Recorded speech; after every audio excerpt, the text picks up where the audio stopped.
All right, so we are on to chapter 7. And the last two chapters were exciting, but they definitely didn't have as much connection to our previous books, other than maybe the fact that there were wolves, and we, of course, referenced the caves of Bath from McGill in Sword of Mercy.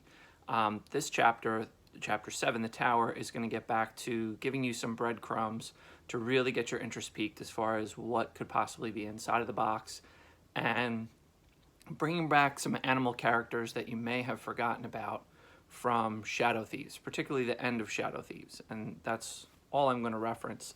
But listen carefully, and I think you'll pick up on what I'm talking about. Aidan and Sarah got very little rest that night. It was almost dawn by the time they sneaked back into the bed and breakfast and collapsed into their beds. They spent the next several days sleepwalking through the busy schedule their father had set up, which included yet another bike ride around Bath, followed by a trip to an antique dealer, followed by a museum tour. Finally, when they could hardly keep their eyes open, they boarded a train from the trip back to London, falling asleep moments after they found their seats. Through it all, even in slumber, Sarah never let go of the backpack, despite the heavy weight and awkward bulk of the golden box. Both she and Aidan were eager to find out more about their prize, but they had no time away from their parents until they reached their London hotel that evening. Declaring truthfully that they were very tired, they headed from their room immediately after dinner.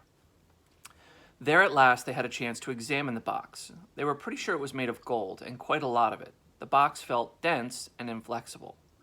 There seemed to be no way to open it, and no place where it would be open, not even from the tiniest crack or seam. They tapped and prodded the box, pushed and pulled, every side and every direction, but there was no hint of movement. At one point, Aidan stood in the box. It was like standing on a rock. Maybe it's just a big piece of square gold. I bet it's worth a lot of money. We could sell it and each keep half. No way, said Sarah. First of all, we're not selling it, not after all we did to get it. Second of all, it's not just a piece of gold. How do you know that? If it was gold, McGill could have just put it in a bank or something. But he didn't. He went to a lot of trouble to hide it and make sure only certain people could find it. Yeah, but not us. No, he wasn't thinking of us, but he was thinking of somebody in particular. And he warned them to use it wisely or die. He wouldn't say that about plain old gold. So what do you think it is? Sarah hesitated. Star stuff. Aidan snorted. Fairy dust? Aidan thought about that for a moment, then said, okay, so if you're right, and the only way we can open the box is if we have some star stuff, but the only star stuff we have is inside the box. So we can't open it. Right. So we're stuck.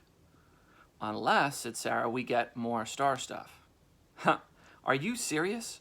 It's almost impossible to get this star stuff, for which on record we don't even know is real. How in the world are we going to find more? Sarah was staring at the box. I don't know, she said, but we're so close. It's right here. There has to be some way to open it. Well, said Aidan, yawning, you keep working on that. I'm going to bed.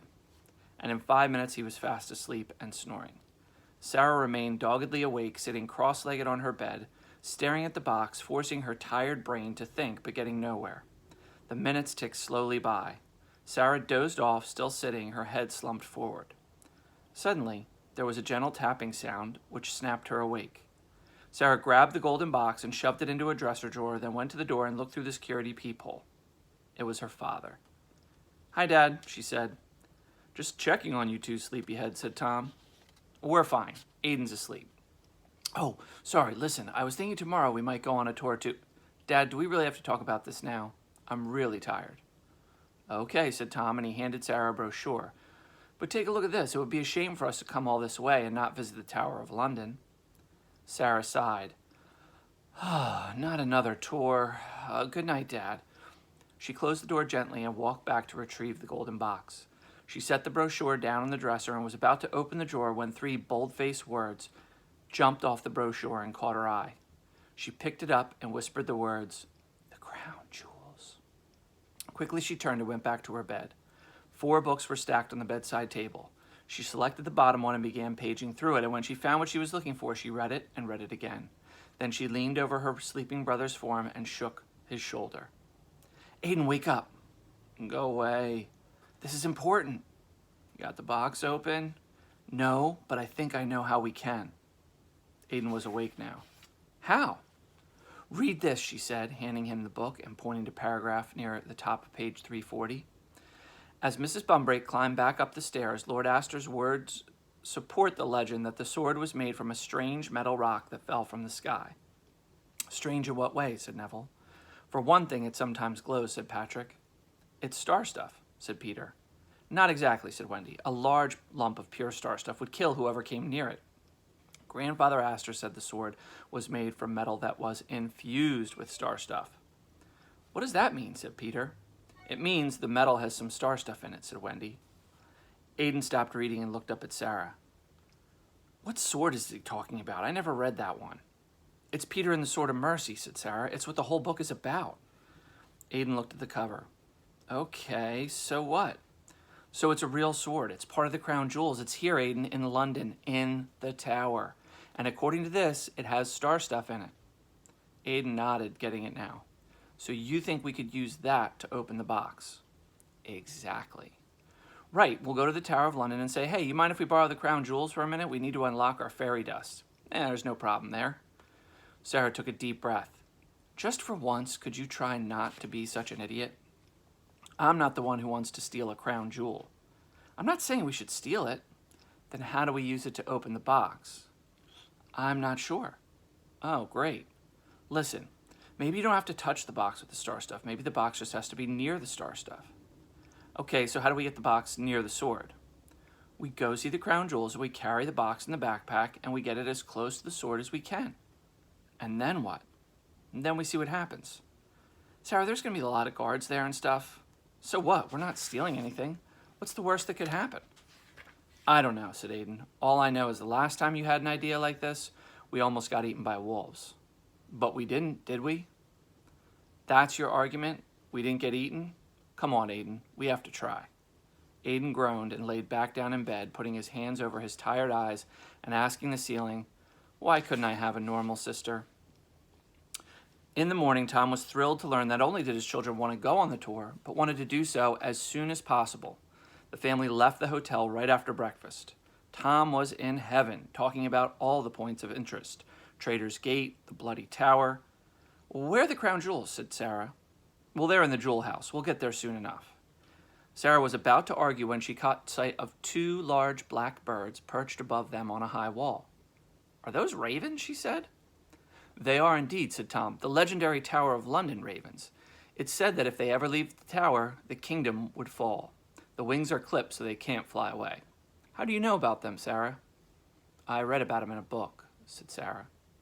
Excellent, said Tom. Now, the Bloody Tower has a fascinating history, and he was off talking again. When her father finished the discussion and was leading them to the left toward the White Tower, still talking, Sarah looked back at the ravens. They had not moved. Because of Tom's frequent stops to point things out, they joined the line of tourists waiting to enter, then shuffled forward another 45 minutes before finally reaching a series of dramatic lit rooms with exhibit cases containing historic objects that are known collectively as the crown jewels. Tom was now in full guide mode, talking excitedly and constantly, but only Natalie was listening. Both Aidan and Sarah were darting quickly from case to case, reading labels. Sarah, over here, said Aidan. Sarah walked over to her brother. He was pointing at a sword 3 feet long with a blade that looked like steel gleaming in the exhibit light. The tip of the blade had been broken off, leaving the end shortened, the edge at a slight angle. It was the Sword of Mercy. Sarah looked around. There were tower staff, people keeping watch in every room, but the horde of tourists milling about, no one appeared to be paying attention to her. She shifted her backpack around so she was carrying it in the front. She unzipped the top so she could see the top of the golden box. She moved forward until the backpack was about a foot from the display case. Her eyes were on the box. Nothing happened. Aidan put his hand on her arm. There's a guy coming. Sarah glanced around and saw a uniformed tower staff person walking toward her. Miss, don't touch the case. Sarah kept the backpack where it was. Miss! Come on, Sarah. Aidan, look at the sword. Aidan followed her gaze. Whoa. The sword was glowing. It wasn't a bright glow, but it was unmistakable, and the blade had now a golden tint. Sarah felt warmth coming from her backpack. She looked down, and the box was also glowing. Miss, if you can't follow instructions, you'll have to leave. I'm so sorry, she said, zipping up the backpack. Sarah, what's going on? Said her mother. I got too close to the display case. I'm sorry. She looked at the sword, no longer glowing. Please move along, said the staff person, and they rejoined the shuffling group. Sarah paid little attention. All she wanted to do was to look inside of her backpack. Finally, when she got a chance, her parents had shopped for souvenirs, and she found a quiet corner with Aidan hovering over her. She unzipped the backpack and looked inside. Yes, she said. What? Look. Aidan leaned over. The box had changed. Where the box had once been an unbroken block of metal, it now had a clearly visible seam running all the way around on its four sides. That's how you open it, said Sarah. So you gonna do it? Said Aidan. Not here, when we get back to the hotel room. Tom and Natalie, having made their purchases, were coming. Sarah quickly zipped up the backpack and slid it onto her back. Ready? Said Tom. The children nodded and the family exited the gift shop. The day was warm and sunny. The tower grounds were swarming with tourists. Sarah was oblivious to the scene, walking a bit behind Aidan and her parents, her head down and her mind on the strange object she was carrying. She bumped into her father, not having noticed that he stopped walking. Look at that, he said. Other tourists were pointing as well, and Sarah looked. She inhaled sharply when she saw what was drawing their attention. Ravens, 12 of them, perched on a wall, evenly placed in a perfect line. All 12 struck in the same pose, all 12 looking in the same direction with their heads cocked at precisely the same angle. I believe that's all of the tower ravens gathered in one place. I've never seen that before, said Tom. What do you suppose they're looking at, said Natalie. Aidan and Sarah looked at each other but said nothing. Strange, said Tom. What is it, said Natalie. Well, I know this sounds crazy, but it's almost as if they're looking right at us. And that's the end of the chapter. So you want to think about where we've seen the ravens before and also why the change in their behavior and why they might be staring at the Cooper family as they're leaving the crown jewels. I will put some photos up so that you can check out some of the display cases and some of the spots that the kids visited today in this chapter, and we will be back with another chapter on Monday.